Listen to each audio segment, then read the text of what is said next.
Coach, good morning. Thanks for joining us. Bulls from USF are 4-4 overall, 2-2 in the American Athletic Conference. USF was in action Saturday at ECU, and USF won the game 45-20. Bulls are idle this week. Next game will be Thursday on the 7th of November against Temple. Appreciate you joining us as always, Coach. Just give us your thoughts on the win at ECU. 3 wins in the last 4 games, and your plans for the open week as you get ready to face Temple on the 7th of November. Well, it's really good to get the win, and just the way we play. Anytime you go win on the road and it's a conference game, it's really big. And our guys went out and we played well, was able to run the football very well against a really good ECU team. And then defensively we were able to make plays and get off the field. But we have this week off, and then we'll start a preparation for Temple, knowing that's a big game and it's at home here. So we need the week off just so that we can get some bumps and bruises. Guys need to get healthy, but also to continue to work on our fundamentals and technique. So it came at the right time for us, and it's good that we're going to start our preparation. And like I said, Temple being the team they are and what they've done, we know that we have to get ready for them. We'll take questions for Coach Charlie Strong, please. *1 on your telephone keypad to join the queue. We have a question from Dan Tortora with wakeupcalldt.com. Good afternoon, Coach. How are you? Good. How are you doing? Doing well. Just what you could say about, now that you have this bye week coming up, the team's back to 500, 2-2 in the conference, 4-4 overall. Just the importance of getting back to 500 and having that bowl life as you go into the bye week. Well, you needed to get back, and just to get back on the winning track. In October, we played very well. I think we won 3 out of the last 4, but we're just looking to we got to become a consistent team, and we had to go out and perform well week in and week out. But whenever we're able to be physical and run the football, then it just shows who our team is. And then as far as your tight ends, Wilcox and Mathis, just what you can say about what they've been able to do and how they've opened up your offense and the importance for you to utilize the tight end. Well, both of those guys are really good players for us, and when you can get them on the field at the same time, it really helps our offense because, the thing we can do with them, we can run the ball, and then they're athletic enough where they can win outside and win on the perimeter. So they're very skilled, but they're very physical, and they can block at the point of attack. Well, thank you, Coach, and good luck moving forward. All right, thank you, Dan.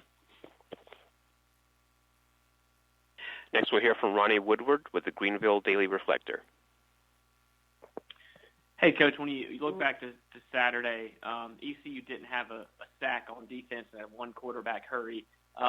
Kendall Futrell and some of those guys on defense had really been playing well. What can you say about your offensive line? How proud are you did you do anything particular to kind of shut down ECU's pass rush? Well, what happened, and it's nothing against ECU because I tell you what, before that game we were really concerned that we could not block them because of the pressure they've been putting on the quarterback. But whenever you're able to run the football, then it slows down. It slows down that pass rush because now on third down when they're thinking they're going to get upfield and get a sack and you run the ball, then that's really tough. But we just did a really good job of just mixing it up, and not that we did anything special. It was just the way we called the plays, and we're able to run the ball on third down and not drop back and throw it because we were really concerned about their pass rush. Okay, makes sense. Thanks, Coach. Uh-huh. Mark Narducci with Philadelphia Inquirer has our next question. Hey, Coach, I just wanted to ask you guys are playing well now. College football with so few games, can a season be just turned around so quickly? And the reason I ask that is Temple's going to be facing you, and they're coming off 2 straight losses. And I just want to know about what you feel about momentum in college football. Well, you know what it is, Mark. It's just so tough because what we probably don't get enough credit for is our conference and how tough it is when you look at the teams in this conference and how you got to battle week in and week out. And it's tough. Sometimes you feel like that you had a home field advantage, and it doesn't always work in your favor. But it's you get on the streak sometimes, and it's tough because you lose some games and you feel like that you could have played much better. But it's college football. It's the exciting thing about it, and guys get a chance to go out week in and week out and go compete. But there's so much parity in this game now that that you have to be ready to go play, and then you have to get your team ready to play. Thank you. Thank you. Our next question will come from Nathan Bond with the Daily Stampede. Hey, Coach, how are you? Good, Bond. How you doing? I'm doing well, sir. Yeah, how vital was it for you guys to respond to that touchdown on your first offensive possession after giving up that kickoff return? We've seen in the past where one thing can kind of lead to more bad things, but being able to respond, how important was that for you guys? Well, sometimes when that happened and you're on the road, it wakes you up, and I think that's what it did our guys. It woke our guys up, and they knew that we got to go play, and we just given away 7 points, so we needed to answer, and our offense answered. And we got it to 7-7, but the critical play was when they were driving the ball and it was 7-7, and Macon made a play where he ended up taking on the guard and stripping the ball when they were in the red zone.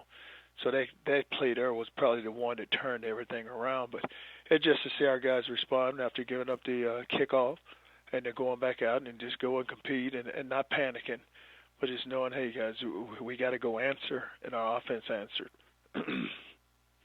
Yeah, I know you have a few guys banged up, Jordan McLeod, Chuck Evans, Brad Cecil, to name a few. How are they doing? How are they feeling today, and how vital was this to have the bye week this week?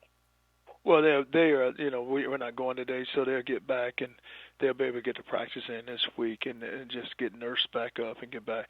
The key for them is just get them healthy. So when we go into the Temple, we want to make sure that we have all of our guys and all our guys are healthy and we're ready to go play.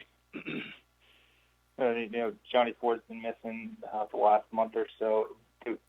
Is there a chance we see him in November? I'm not going to say when we may see him, but he'll get an opportunity to get back. All right, appreciate it, Coach. And one final question: you challenge your wide receivers this week. Nathan, I'm sorry, we do have more in the queue, so we do have to move on there. So we can take that if we can. Well, I appreciate it, Coach. All right. And final question for Coach Strong, please. We'll hear from Will Turner with Bulls 24/7. All right. Hey, Coach, how are you? Good, Will. How you doing? Doing well. I know something that has been really a sticking point for this team over the last 8 weeks or so has been penalties. Another 13 against ECU this last weekend. What are you doing in practice this week and next to try and remedy that a little bit?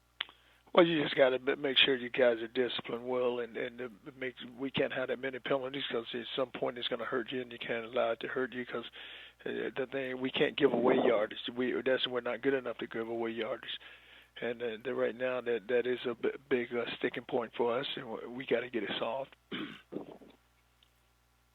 And then Greg Reed said a good bit the last 2 wins in particular about a film review study the night before.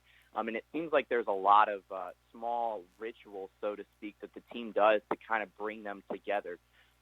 What particularly does the team do to kind of bond together like a film review study? Well, let me tell you right now, they have a plan in front of them.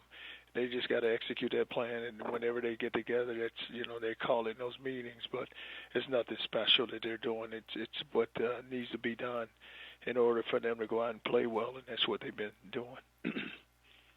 All righty, thank you, Coach. Have a great week. All right, thank you. Coach, thanks so much for the time today. We look forward to hearing from you once again.